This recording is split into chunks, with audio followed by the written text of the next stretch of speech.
may have whet your appetite with a Toyota GT86 and Megane Cup, but just suppose you could get the same motoring thrills for a fraction of the price.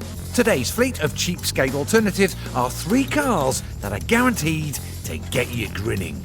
Lightweight bodies, razzy engines and naughty handling. These are the best beer money alternatives to the fun offered by our thrill-seeking Sportsters. But instead of costing 25 grand, these start at just 1,500 quid.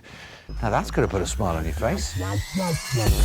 My cheapest choice will be a hit with petrolhead purists, because it's the only one of the trio that's rear-wheel drive. Time to go for a spin.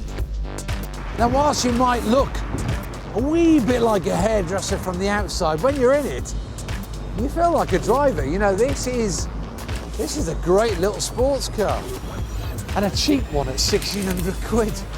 Now, the MX-5 might not be the quickest thing in the world, but that's kind of irrelevant, because out of the 3, this is the only one with rear-wheel drive, and the benefits of that are you get really lovely weighted steering, you get a better balance, the front tyres are only braking and turning. Oh, I just want to get stuck in and have a go. The MX-5 is reliable in a way that the British roadsters it was inspired by never managed, but it still pays for you to do your homework. Now, the Achilles heel on the MX-5 is the roof. These windscreen catches, they're not cheap to fix. Also have a look around here for any signs of rust. Make sure it folds correctly. If it doesn't, a new one, it's going to cost you 250 quid. If you prefer something a little more hardcore, then the RenaultSport Clio 182 could be just the car for you. Shop around and you can get one for just 3 grand. Now, this is an old school hot hatch. Raucous, noisy, quick. It's bringing back memories. You know, I used to have one of these. The smile is back on my face already. They're proper little things. You know, it's stiff. This has got the cup suspension on, so it's quite a firm, hard ride, but I mean, they're wicked things. You know, I feel like I'm in a little rally car. It's mega. When looking for a used RenaultSport Clio 182, be sure to look out for telltale signs of a tough life. Scuffed alloys, bodged accident repairs and a lack of service history all suggest a car that's been thrashed, so keep hold of your cash. Now, part of the variable valve timing system can fail on this car. Listen out for a noise near the camshafts, or in fact a loss of power around about 5,000 revs. If it's gone wrong, it's going to cost you 800 quid. Now, the engine mounts on these cars are prone to wear out. Telltale signs, a lot of gearbox, gear stick movement on hard acceleration. If you don't get it fixed, it'll get worse and then could damage the exhaust. 150 quid will see it right. Finally, the most expensive car here, the legend that is the VW Golf GTI.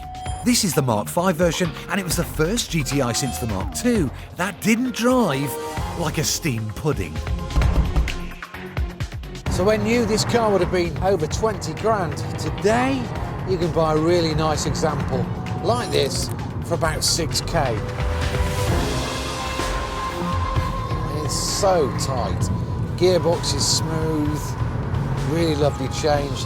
Everything you touch feels quality. There's no rattles or squeaks from the dashboard. It still feels fresh, still feels new actually.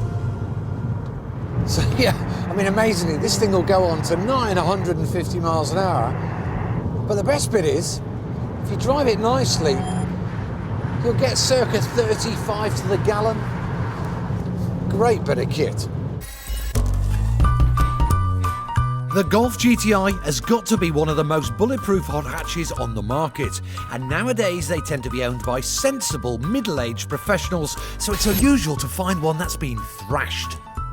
Now, a common problem with a turbo Golf is in here there's a little pressure relief valve. If that fails, you get no turbo boost, which means you don't go very fast. Good thing is, it's dead cheap to fix. Now, the Golf may be front-wheel drive, but the common problem is the rear tyres. The inside edge wears out. The offending article is the damper in here. Sounds expensive to fix. It's not really, it's only 100 quid. One thing's for sure, whichever of these cheapskates you choose, the grin factor is absolutely guaranteed. We've now got 240 bhp per tonne, which means the live rear axle can get very lively. The chassis is a stiffened, sharper version of the GT3 RS. The best handling 911 I've ever driven. And thanks to a titanium exhaust, carbon fibre body panels...